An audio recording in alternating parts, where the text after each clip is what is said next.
ಬೆಳಗಿನ ಸಮಯದೊಳಗೆ ಈ ಡ್ರಿಂಕನ್ನು ನೀವು ಮಾಡ್ಕೊಂಡು ಕುಡಿದ್ರೆ ದೇಹದ ಸುಸ್ತು ಕಡಿಮೆ ಆಗ್ತದ್ರಿ. ಆಮೇಲೆ ಶಕ್ತಿಯನ್ನು ಹೆಚ್ಚಿಸ್ತೈತಿ. ಆಮೇಲೆ ದೇಹವನ್ನು ತಂಪಾಗಿಡಿಸ್ತೈತ್ರಿ. ಈ ಒಂದು ಡ್ರಿಂಕನ್ನು ಮಾಡ್ಕೊಂಡು ಕುಡಿಲಿಂತ್ರ ಟೀ ಹವ್ಯಾಸನು ಸ್ವಲ್ಪ ಕಡಿಮೆ ಆಗ್ತದ. ಸೊ ಇದನ್ನ ಮಾಡೋದು ಬಹಳ ಸರಳ. ಯಾವ ರೀತಿ ಮಾಡೋದು ಅಂತ ನಾನು ನಿಮ್ಮ ಜೊತೆ ಡೀಟೇಲ್ ಆಗಿ ರೆಸಿಪಿಯನ್ನು ಶೇರ್ ಮಾಡ್ತೀನಿ. ಇದು ಮಕ್ಕಳಿಗೆ ಸ್ಕೂಲ್ ಹೋಗುವಾಗ ನೀವು ಬೆಳಗ್ಗೆ ಹಾಲು ಕುಡಿದು ಅಷ್ಟೇ ಹೋಗ್ತಾರಲ್ರಿ, ಈ ಡ್ರಿಂಕನ್ನು ಮಾಡಿಕೊಟ್ರೆ ಅವ್ರ ಹೊಟ್ಟೆನೂ ತುಂಬತೈತ್ರಿ. ಆಮೇಲೆ ಲಂಚ್ ಟೈಮ್ ಮಟನೂ ಹಸುನು ಆಗಂಗಿಲ್ಲ. ವಯಸ್ಸಾದವರಿಗೂ ಇದೊಂದು ಬೆಸ್ಟ್ ರೆಸಿಪಿ. ಸ್ಟಾರ್ಟ್ ಮಾಡೋಣ ಬರ್ರಿ. ಹಾಯ್ ಫ್ರೆಂಡ್ಸ್, ಎಲ್ಲರಿಗೂ ನಮಸ್ಕಾರ. ನಾನು ನಿಮ್ಮ ಪ್ರೀತಿಯ Gauri Kumaraswamy. So welcome back to my channel Gauri Shivamath kitchen blogs. ಇವತ್ತು ನಾನು ಹುರುಳಿ ಹಿಟ್ಟನ್ನು ಯಾವ ರೀತಿ ತಯಾರಿಸೋದು ಅಂತ ತೋರಿಸ್ತೀನಿ ನಿಮ್ಗೆ. ಮನೆಯಲ್ಲಿ ಯಾವ ರೀತಿ ಹುರುಳಿಯನ್ನು ಹುರಿದು ಹಿಟ್ಟನ್ನು ಹಾಕ್ಸ್ಕೊಂಡ್ ಬರ್ತೀವಿ ಅನ್ನೋದು ತೋರಿಸ್ತೀವಿ. ಆಮೇಲೆ ನಿಮ್ಗೆ ಹುರುಳಿಯಿಂದ ಏನು ಉಪಯೋಗ ಅನ್ನೋದನ್ನು ನಾ ಹೇಳ್ತೀನಿ ರೀ. ಯಾಕಂದ್ರೆ ಬೇಸಿಗೆ ಕಾಲ ಆಗಿದ್ರಿಂದ ಹುರುಳಿ ದೇಹಕ್ಕೆ ಭಾಳ ತಂಪ್ರಿ. ಇದನ್ನು ಉಪಯೋಗಿಸ್ಲಿಂತ್ರ ಬಹಳಷ್ಟು ಉಪಯೋಗಗಳು ನಮ್ಮ ದೇಹಕ್ಕೆ ಆಗ್ತಾವು. ಸೊ ಅದೇನಂತ ನಾನು ನಿಮ್ಮ ಜೊತೆ ವಿಡಿಯೋ ಮಾಡ್ಕೋತಾನೆ ಶೇರ್ ಮಾಡ್ಕೋತೀನಿ. ಸೊ ವಿಡಿಯೋನ ಸ್ಕಿಪ್ ಮಾಡದೆ ಪೂರ್ತಿ ನೋಡ್ರಿ. ಅದೇ ರೀತಿ ಬೆಲ್ ಐಕಾನನ್ನು ಒತ್ತಿ. ಹಾಗೆ ಒತ್ತಿದಾಗ ಮಾತ್ರ ನಾನು ಹಾಕುವಂತಹ ಹೊಸ ಹೊಸ ವಿಡಿಯೋಗಳ ನೋಟಿಫಿಕೇಶನ್ ನಿಮಗೆ ಬರ್ತಾವು. ಹಾಗೆ ನಾನು ಇನ್ಸ್ಟಾಗ್ರಾಮ್ ಪೇಜು ಫೇಸ್ಬುಕ್ ಪೇಜನ್ನು ಫಾಲೋ ಮಾಡಿರಿ. ಹಾಗಾದರೆ ವಿಡಿಯೋ ಸ್ಟಾರ್ಟ್ ಮಾಡೋಣ ಬರ್ರಿ. ನಾನಿಲ್ಲಿ 2 kg ಅಷ್ಟು ಹುರುಳಿ ಕಾಳುಗಳನ್ನು ತೊಗೊಂಡಿದ್ದೀನಿ ರೀ. ಸೊ ಇದರಲ್ಲಿ ಬಹಳಷ್ಟು ಕಸ ಕಡ್ಡಿ ಆಮೇಲೆ ಹಾಳುಗಳು ಇರ್ತಾವ್ರಿ. ಮೊದಲೆಲ್ಲ ಸ್ವಚ್ಛ ಮಾಡ್ಕೊಂಡ್ಬಿಟ್ಟಿನಿ ರೀ. ಈಗ ಸ್ವಚ್ಛ ಮಾಡ್ಕೊಂಡ ನಂತರ ಹುರಿಯಕ್ಕೆ ಸ್ಟಾರ್ಟ್ ಮಾಡೋಣ ಬರ್ರಿ.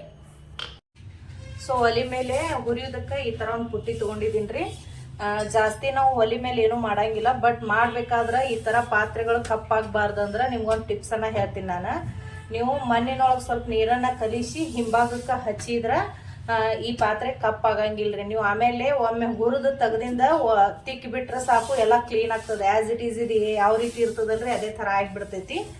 ಅಥವಾ ನೀವು ಎಣ್ಣೆ ಒಳಗೆ ಅಂದ್ರೆ ನಾವೇನು ಅಡುಗೆ ಮಾಡ್ತೀವಲ್ರಿ, ಎಣ್ಣೆ ಅದ್ರೊಳಗೆ ಸ್ವಲ್ಪ ಸಾಬೂನ್ ಪುಡಿಯನ್ನು ಹಾಕಿ ಅದನ್ನು ಕಲಿಸಿ ಈ ಪಾತ್ರೆಯಿಂದ ಹಚ್ಚಿದ್ರೆ ಅದು ನಡಿತೈತ್ರಿ. ಎರಡರೊಳಗೆ ನೀವು ಒಂದನ್ನು ಹಚ್ಚಿ ಹುರಿಬೋದು ಒಲೆ ಮೇಲೆ. ಯಾವ ರೀತಿ ಹಚ್ಚೋದು ಅಂತ ನಾನು ನಿಮ್ಗೆ ಈ ಸದ ತೋರಿಸ್ತೀನಿ. ಹಾಗಾದ್ರೆ ಬರ್ರಿ. ಸೊ ಮಣ್ಣಿನೊಳಗೆ ಈ ಥರ ಸ್ವಲ್ಪ ನೀರನ್ನು ಹಾಕಿ ಮಣ್ಣನ್ನು ಸ್ವಲ್ಪ ಮೊದಲ ಮೆತ್ತಗೆ ಮಾಡ್ಕೋಬೇಕ್ರಿ. ಈ ಥರ ಮೆತ್ತಗೆ ಮಾಡಿಕೊಂಡು ಈ ಪಾತ್ರೆ ಹಿಂಭಾಗಕ್ಕೆ ಈ ರೀತಿ ಹಚ್ಚಬೇಕು. ಸೊ ಈ ರೀತಿ ಫುಲ್ ನೀವು ಹಚ್ಚೋದ್ರಲಿಂತ್ರ ನೀವು ಒಂದ್ಸಲ ಹುರಿದು ತೆಗೆದಿಂದ ವಾಪಸ್ ತಿಕ್ಕಿದ್ರು ಮೊದಲು ಹೆಂಗಿತ್ತಲ್ರಿ ಪಾತ್ರೆ ಅದೇ ರೀತಿ ಆಗ್ತದ, ಕಪ್ಪಾಗೋದಿಲ್ಲ. ಸೊ ಈ ಟಿಪ್ಸನ್ನು ನೀವು ಟ್ರೈ ಮಾಡ್ರಿ, ಭಾಳ ಒಳ್ಳೇದಿದು. ನೆಕ್ಸ್ಟ್ ನಾನಿಲ್ಲಿ ಒಲಿ ಹಚ್ಚೋದಕ್ಕೆ ತೆಂಗಿನಕಾಯನ್ನ ಒಡ್ಕೊಳಕತ್ತೀನಿ ರೀ. ಅದರದ್ದು ಸಿಪ್ಪೆನ ನಾನು ಕಾಯಿ ಒಡಿಸ್ದಾಗೆಲ್ಲ ಈ ಥರ ಹಿಂದಿಂದು ಸಿಪ್ಪೆನ ತೆಗೆದಿಟ್ಟಿರ್ತೀನಿ, ಒಲಿ ಹಚ್ಚಕ್ಕೆ ಯೂಸ್ ಆಗ್ತದಂತ. ಸೊ ಅದನ್ನೇ ಇಲ್ಲಿ ಯೂಸ್ ಮಾಡಿಕೊಂಡು ಒಲಿ ಹಚ್ಚಾಕತ್ತೀನಿ. ಯಾರೆಲ್ಲ ಒಲಿ ಮೇಲೆ ಅಡುಗೆ ಮಾಡ್ತಿರ್ಲ ಇವಾಗಲೂ ಕಮೆಂಟ್ ಮೂಲಕ ತಿಳಿಸ್ರಿ. ಸೊ ಒಂದು ಪ್ಲಾಸ್ಟಿಕ್ ಹಾಳಿಯನ್ನು ಇಟ್ಟು ಒಲಿ ಹಚ್ಚಿಬಿಟ್ರೆ ಒಂದು 5 ನಿಮಿಷನಾಗ ಒಲಿ ಹತ್ಕೊಂಡ್ಬಿಡ್ತೈತಿ ಈ ರೀತಿ. ಸೊ ಒಲೆ ಹಚ್ಚಿದ ಮೇಲೆ ನಾವು ಈ ಸದ್ ಏನು ಅದನ್ನು ಪಾತ್ರೆನ ಹಚ್ಕೊಂಡ್ಬಂದಿದ್ವಲ್ರಿ ಮಣ್ಣನ್ನು, ಸೊ ಅದನ್ನು ಇಟ್ಕೊಂಡ್ಬಿಡೋನು. ಸ್ವಲ್ಪ ಪಾತ್ರೆ ಕಾದ ನಂತರ ನಾವೀಗ ಹುರುಳಿ ಹಸನ್ ಮಾಡಿದಂಥ ಹುರುಳಿಗಳನ್ನು ಹಾಕೊಂಡ್ಬಿಡೋನು ಈ ರೀತಿ. ಸೊ ಸ್ವಲ್ಪನೇ ಹಾಕೊಂಡ ಹುರ್ಕೊಳ್ಳೋಣ್ರಿ. ನೋಡ್ರಿ, ಈ ಹುಳಿ ಒಳಗೆ ನಮಗೆ ಶುಗರನ್ನು ಕಂಟ್ರೋಲ್ ಮಾಡುವಂಥ ಒಂದು ಶಕ್ತಿ ಐತ್ರಿ. ಆಮೇಲೆ ಹಾರ್ಟ್ ಪ್ರಾಬ್ಲಮ್ ಕಡಿಮೆ ಆಗ್ತದ. ಆಮೇಲೆ ಕಿಡ್ನಿ ಒಳಗೆ ಸ್ಟೋನ್ ಆಗೋದನ್ನು ಕಡಿಮೆ ಮಾಡ್ತೈತಿ. ಅಸ್ತಮಾ ಕಡಿಮೆ ಆಗ್ತದ್ರಿ. ಬೊಜ್ಜು, ಶೀತ ಹಾಗೆ ಇನ್ನಿತರ ಕಾಯಿಲೆಗಳಿಗೆ ಇದೊಂದು ಸಾಂಪ್ರದಾಯಿಕ ಔಷಧಿ ರೀ. ನೋಡ್ರಿ, ಇದೇ ರೀತಿ ಹುರುಳಿಗಳನ್ನು ನಿಧಾನವಾಗಿ ಹುರ್ಕೋಬೇಕು. ಹುರ್ಕೊಂಡಾಗ ಈ ಥರ ಕೆಂಪು ಬಣ್ಣಕ್ಕೆ ತಿರುಗತ್ರಿ. ಸೊ ಇವು ಹುರಿಲಾರ್ದು ಇವು ಹುರಿದಿದ್ದು ಎಷ್ಟು ವ್ಯತ್ಯಾಸ ಅದಾವ ನೋಡ್ರಿ ನೋಡಾಕ. ಸೊ ಇದೇ ರೀತಿ ಉಳಿದೆಲ್ಲ ಹುರುಳಿಗಳನ್ನು ಹುರಿದು ನಾನು ಆರೋದಕ್ಕೆ ಇಟ್ಬಿಡ್ತೀನಿ ರೀ. ಸೊ ಆರಿದ ನಂತರ ನಾನು ಇದನ್ನು ಗಿರ್ನಿಗೆ ಹಾಕ್ಸ್ಕೊಂಬರ್ತೀನಿ ಹೋಗಿ. ಸೊ ಈ ರೀತಿ ಗಿರ್ನಿಗೆ ಹಾಕ್ಸ್ಕೊಂಬಂದ ನಂತರ ಒಂದು ಪಾತ್ರೆ ಒಳಗೆ ಹಾಕಿ ನಾವು ಹಿಟ್ಟನ್ನು ಆರಾಕ್ ಬಿಟ್ಬಿಡ್ಬೇಕ್ರಿ. ಇಲ್ಕಂದ್ರೆ ಹುಳುಗಳಾಗ್ತಾವೆ ಅದೇ ಥರ ಕಟ್ಟಿಟ್ಬಿಟ್ರೆ. ನೋಡ್ರಿ, ಈ ಥರ ಒಂದು ಪಾತ್ರೆ ಒಳಗೆ ಹಾಕಿ ನಾವು ಆರೋದಕ್ಕೆ ಇಟ್ಬಿಡ್ತೀವಿ. ಸೊ ಆರಿದ ನಂತರ ಈ ಥರ ಒಂದು ಪೇಪರ್ದೊಳಗೆ ನಾನು ಹಿಟ್ಟನ್ನು ಸಾನಿಗೆ ಹಿಡಿದು ಇಟ್ಕೊಂಡ್ಬಿಡ್ತೀನಿ. ಯಾಕಂದ್ರೆ ಅವಸರದಾಗ ಈ ಥರ ನೀವು ಸಾನಿಗೆ ಹಿಡ್ಕೊಂಡು ಇಟ್ಕೊಂಡ್ಬಿಟ್ರೆ ಮಾಡ್ಕೊಳಕ್ಕೆ ನಿಮ್ಗೆ ಸರಳ ಆಗ್ತದ ಅನ್ನೋ ಕಾರಣಕ್ಕೆ ಈ ಥರ ನೀವು ಸಾನಿಗೆ ಹಿಡಿದು ಒಂದು ಡಬ್ಬಿ ಒಳಗೆ ಹಾಕಿಟ್ಬಿಡ್ಬೇಕು.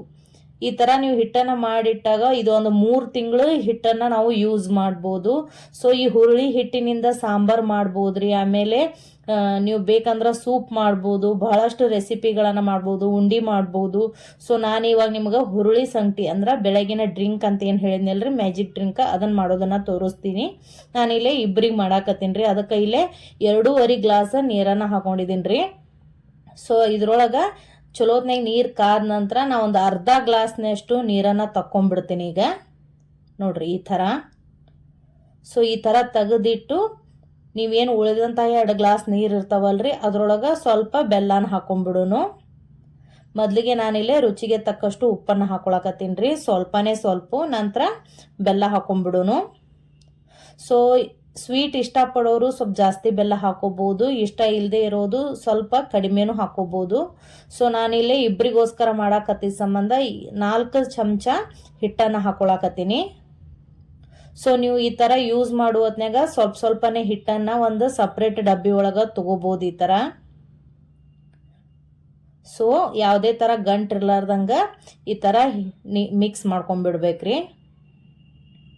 ಸೊ ಮಿಕ್ಸ್ ಮಾಡಿದ ನಂತರ ನೀವೇನು ಬೆಲ್ಲ ಕುದಿಯಕ್ಕೆ ಇಟ್ಟಿರ್ತೀರಲ್ಲ, ಸೊ ನೋಡ್ರಿ ಅದು ಕರಿಗೈತೆ ಇಲ್ಲ ಚೆಕ್ ಮಾಡೋನು. ಸೊ ಇವಾಗ ಕರಿಗೈತ್ರಿ, ಅದನ್ನು ಹಿಟ್ಟನ್ನು ಹಾಕಿ ಸಣ್ಣ ಉರಿ ಒಳಗೆ ಒಂದು 10 ನಿಮಿಷ ಕುದಿಸಿದ್ರೆ ಸಾಕು.